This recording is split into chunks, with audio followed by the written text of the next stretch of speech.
And the next question is share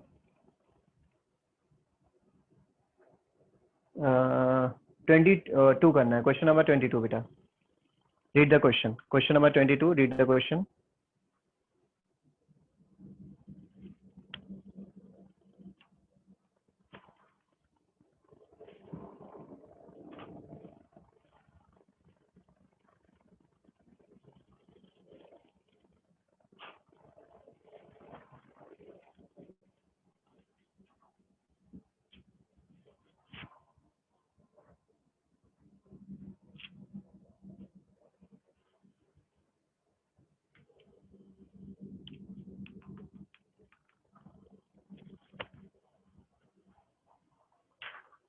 देखिए इसमें कहा है a wire of length 28 metre. ठीक है, a wire of length 28 metre, उसको क्या करा है, is cut, is to be cut into two pieces. One of the piece is इसके नीचे क्या लिखा है, हाँ, is to be made into a square and the other into a circle. What should be the length of the two pieces so that the combined area of the square and the circle is minimum? Okay, so what is the question? This is question number 22. एक हमारा wire है जिसका length है, total length 28 metre. ठीक है, total length है उसका 28 metre और उसे टू पीसेस में कट करना है. एक बनना है, हमें स्क्वायर बनाना है and second one is circle. ठीक, और कुछ इस तरीके से बनाना है कि उनका कंबाइंड एरिया स्क्वायर और सर्किल का कैसा होना चाहिए, मिनिमम. यानी कंबाइंड एरिया, हमारा जो फंक्शन होगा वो क्या होगा, combined area we need to prove minimum. Okay, detailing मैंने लिख दी है बोर्ड पर. अब देखते हैं क्वेश्चन कैसे स्टार्ट करेंगे.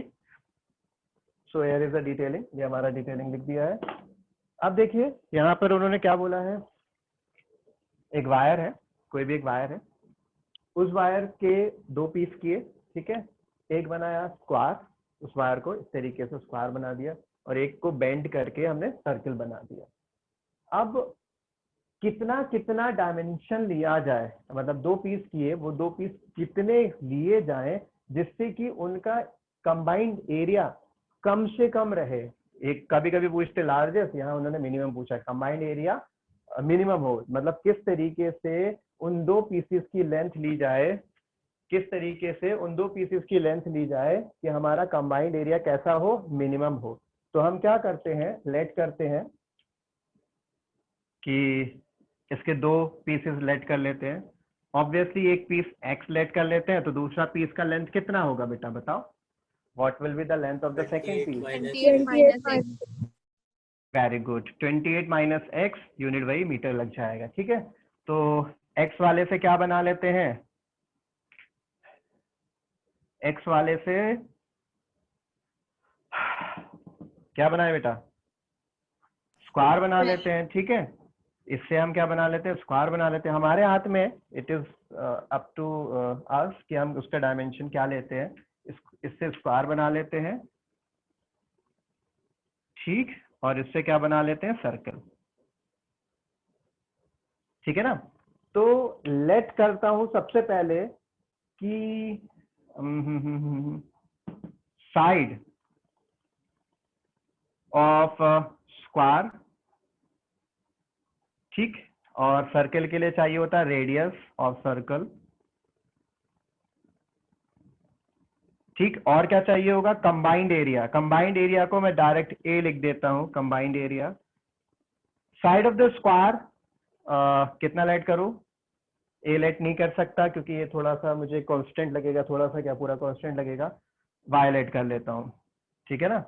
और रेडियस आर तो चल जाएगा, आर हमने पीछे भी यहाँ इनको रेडियस में लिया, वेरिएबल्स में लिया था. Obviously side of square, radius of circle दोनों ही वेरिएबल्स होंगे क्योंकि मुझे अभी पता नहीं कितना कितना डायमेंशन लिया जाएगा. ठीक है, तो कंबाइंड एरिया क्या बनेगा, combined area is equal to side of square, तो स्क्वायर का एरिया क्या होता है? साइड स्क्वायर, स्क्वायर का एरिया क्या होता है? Side square. Now if we talk about the radius of the circle, radius of circle कितना होगा बेटा? Pi r square. ठीक है, कितना? Pi r square. ठीक है, दोनों ही वेरिएबल हैं, आपको पता है दोनों वेरिएबल क्यों है? क्योंकि ऐसी बहुत सारी कंडीशंस बनेंगी। इनफैक्ट हमें वही उनमें से एक वो कंडीशन सर्च आउट करनी है जिसपे इनका कंबाइंड एरिया मिनिमम हो। तो हमने निकाला combined area. Now this is the combined area, area of the circle plus area of square, area of circle plus area of square. अब यही मेरा फंक्शन का काम करेगा। इसमें वेरिएबल क्या आ गए? दो आ गए, आर और वाई। अच्छा ये बता, तो अभी थोड़ा तो सिंप्लीफाई हो गई होगा। बताइए y का वैल्यू कितना होगा? y का वैल्यू कितना होगा? ये डायमेंशन बताओ, यहाँ से देख के बताओ। x/4। अच्छा, और r का वैल्यू कितना होगा? बताइए, y और r के वैल्यूज कितना कितना होंगे?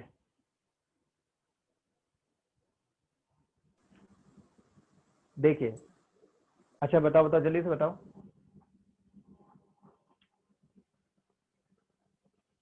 बताइए भाई। r का वैल्यू होगा 28 minus x by 2 pi. Good.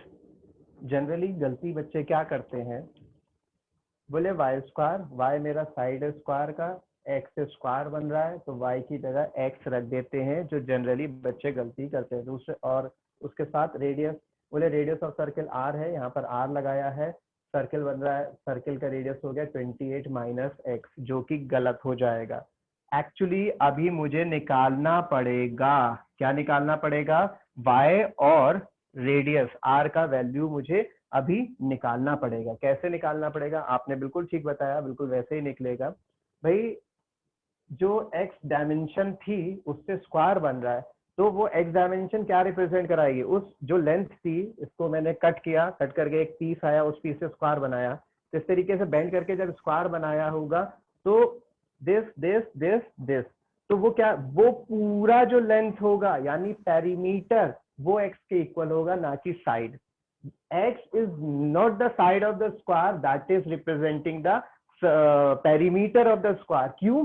क्योंकि उस x लेंथ से आपने पूरा स्क्वायर बनाया है, तो पूरे स्क्वायर का जो लेंथ होगा वो होगा x के इक्वल। दैट मींस इसीलिए मैंने साइड अलग से लेट करा है y। क्यों? क्योंकि x नहीं लेट कर सकता, x तो साइड थोड़ी हो गई स्क्वायर की, x तो उससे बन रहा है। तो इस पूरा जो मेजरमेंट बनेगा, ये जो स्क्वायर बनेगा, इस पूरे का मेजरमेंट x होगा, ना कि इतने का। ठीक है, तो यहाँ पर हमारा स्क्वायर के लिए वर्किंग अलग दिखा देते हैं। क्या होगी स्क्वायर के लिए वर्किंग? कि भैया साइड मैंने 4 वो y लिया है, तो आएगा 4y is equal to x, और यहाँ से y का वैल्यू आ जाएगा x अपॉन 4। पेरीमीटर क्या होता है स्क्वायर का? 4 इंटू साइड, 4 इंटू साइड लिख दिया। नाउ अब हमें क्या करना है? सर्किल के लिए यही काम करना है, ऐसे ही सर्किल के साथ होगा। That is not the radius of the circle, that is actually representing the circumference. Perimeter को सर्किल में सर्कमफेरेंस कहते हैं, पेरीमीटर को सर्किल में सर्कमफेरेंस कहते हैं। तो वो जो सर्किल बन रहा होगा, इस पूरे सर्किल की जो लेंथ होगी वो रिप्रेजेंट कराएगी 28 माइनस एक्स। तो इसका मतलब ये पूरी जो लेंथ होती है सर्कमफेरेंस, सर्कमफेरेंस कितना होता है? 2 पाई आर, रेडियस आर लिया हुआ है, it is equal to 28 minus x. From here we will find the value of r, तो आर का वैल्यू आएगा 28 माइनस एक्स अपॉन 2 पाई। तो ये मेरी वैल्यूज निकल कर आई हैं y और r की। ठीक है, ये वैल्यूज निकल कर आई हैं मेरी y और r की वैल्यूज निकल के आई हैं। अब इन वैल्यूज को हम इक्वेशन नंबर 1 में लगाने वाले हैं। इन वैल्यूज को हम क्या करते हैं? इक्वेशन 1 में लगा देते हैं, y और x की, r की वैल्यू। अब y और x की वैल्यू किसमें, y और r की वैल्यू किसमें है? x की टर्म्स में, यानी अब मुझे बाद में कोई दिक्कत होगा नहीं। इसकी कैलकुलेशन थोड़ी टिपिकल है, लेंथी कैलकुलेशन है एक्चुअली। तो ये हो जाएगा हमारा area becomes, area is equals to y का वैल्यू है x अपॉन 4 का होल स्क्वायर, साइड स्क्वायर हो गया जो कि, और पाई r, रेडियस का वैल्यू है मेरा 28 माइनस एक्स अपॉन 2 पाई। इसका स्क्वायर। ठीक है बेटा, ये हमने वैल्यूज लगा दी। अब ये आपका फंक्शन रेडी हो गया सेकेंड डेरिवेटिव टेस्ट लगाने के लिए। ठीक है, ये आपका फंक्शन बन गया, इसमें आप सेकेंड डेरिवेटिव टेस्ट लगा दीजिए और x का वैल्यू निकाल लीजिए। आगे कैलकुलेशन थोड़ी लेंथी जाएगी,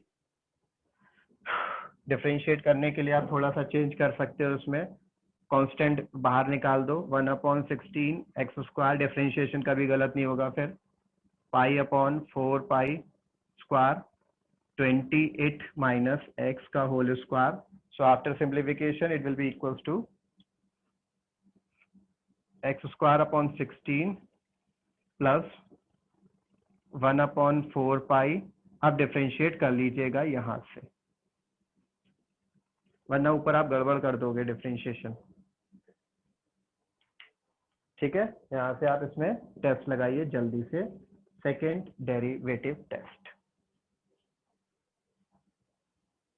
कोई भी कहीं भी कैलकुलेशन समझ नहीं आई हो then you can ask.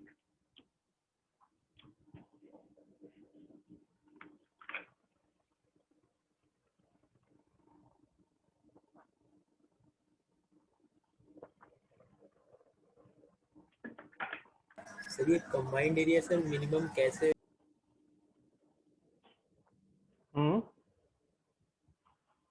Sir जैसे हम सर वायर की लेंथ तो सर 20-80 होगी ना, तो सर मतलब कांस्टेंट रहना चाहिए एरिया, या तो स्क्वायर का बढ़ जाएगा सर्कल का नहीं हो जाएगा? नहीं नहीं, देखो, हाँ टोटल लेंथ 28 है। ठीक है, अब उसमें आपने मतलब है क्या चीज, अगर दोनों स्क्वायर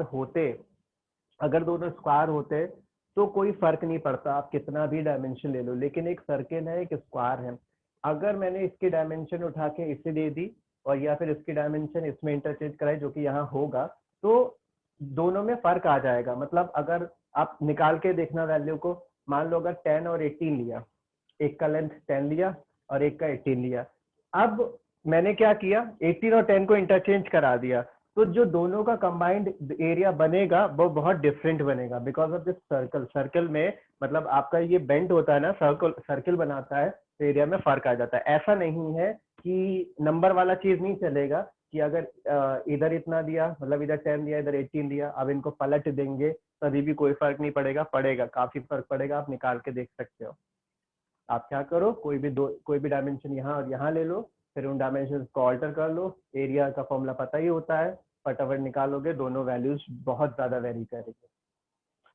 कितनी चाय पिएगा भैया आदित्य? क्या सर?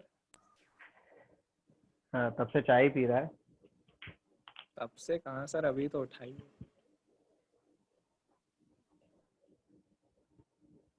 और कुछ बेटा, और कोई डाउट किसी को?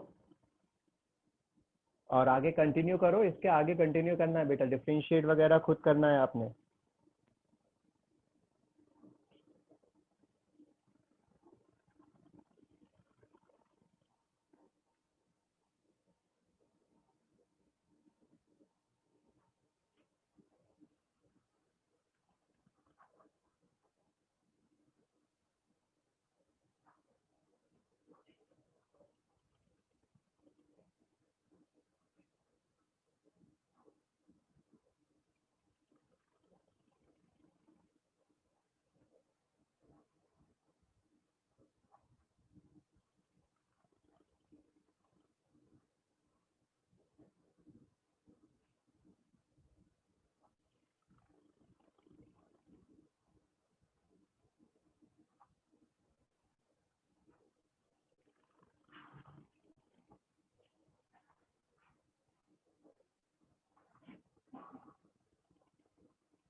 हाँ बेटा, हो गया।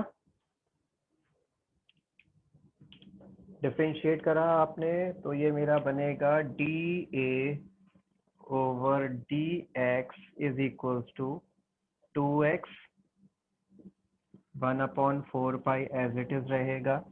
यहाँ पे डिफरेंशिएशन 2 28 माइनस एक्स, ठीक है, 28 माइनस एक्स आ जाएगा और हाँ -1 भी आएगा, ठीक है। अब लगे हाथ, दिस इज इक्वेशन नंबर 2। एक बार और डिफरेंशिएट कर लेते हैं। On again differentiating with respect to x, बहुत ही रिस्पेक्ट के साथ। ये हो जाएगा कितना, 2/16 प्लस ये माइनस है, ठीक है, तो 2/4 पाई एज इट इज रहा, या चलो पहले सीपी निकाल दो, वो आसान है सीपी निकालना। पहले सीपी निकाल देते हैं। For CP what we use to do, derivative को 0 के इक्वल रखते हैं, तो ये हो जाएगा 2x/16 माइनस ये वाला माइनस उठ के यहाँ आ गया 2/4 pi and 28 minus x is equal to 0। बताइए बेटा x का वैल्यू कितना आ रहा है?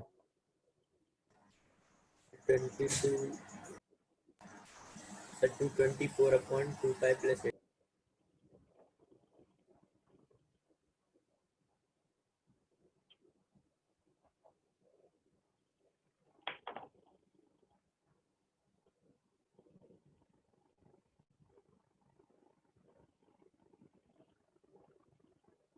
And Kahoot nickname must be user ID provided from school.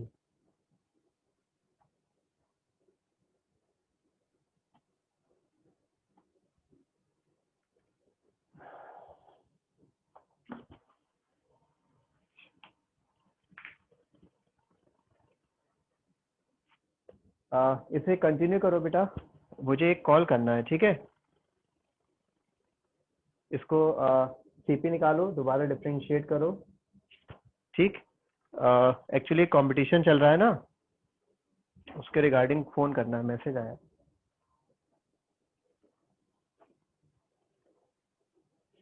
या मैं चलो मैसेज भेज देता हूँ, पहले मैं कॉल ही कर लेता हूँ, रुको, ठीक है। इसे नोट करो, मैं क्योंकि फ़ोन ही यूज़ करूँगा।